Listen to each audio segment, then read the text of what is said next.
Hello, everybody. Welcome to more Political Excess. There's two more primaries coming up, Tuesday, August 16th, Alaska and in Wyoming. In this video, let's dive into Wyoming. There's not a lot to say, but let's start in that critical U.S. House race, where incumbent Republican Liz Cheney is running for re-election to a fourth term.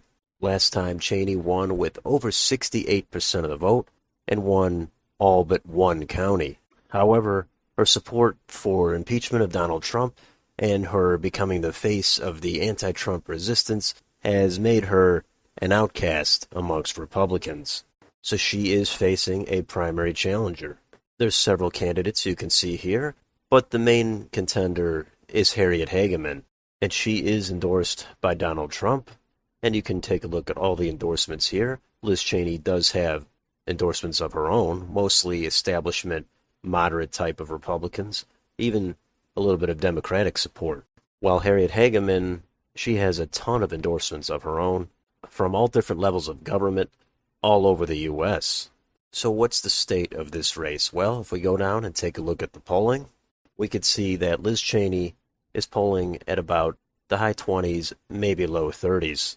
And Harriet Hageman, she's polling in the mid to high 50s.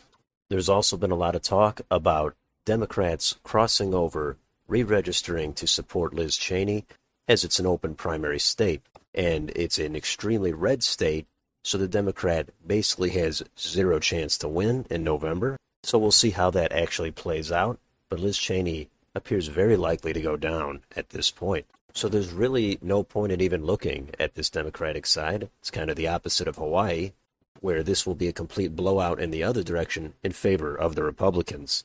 And there is a ton of Liz Cheney news out there, so feel free to look at that if you'd like. I'm sure she has her concession speech already written, and we'll be hearing that in just a few days. We can also take a look at PredictIt to see how the market is doing. And here, Harriet Hageman is at 98 cents. Liz Cheney is at 2 cents. That's as overwhelming as it can get.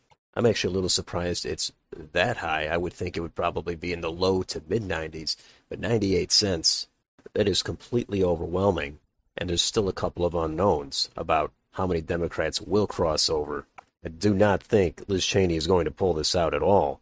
I just think it's a little less likely of a guarantee than this market shows at 98 cents.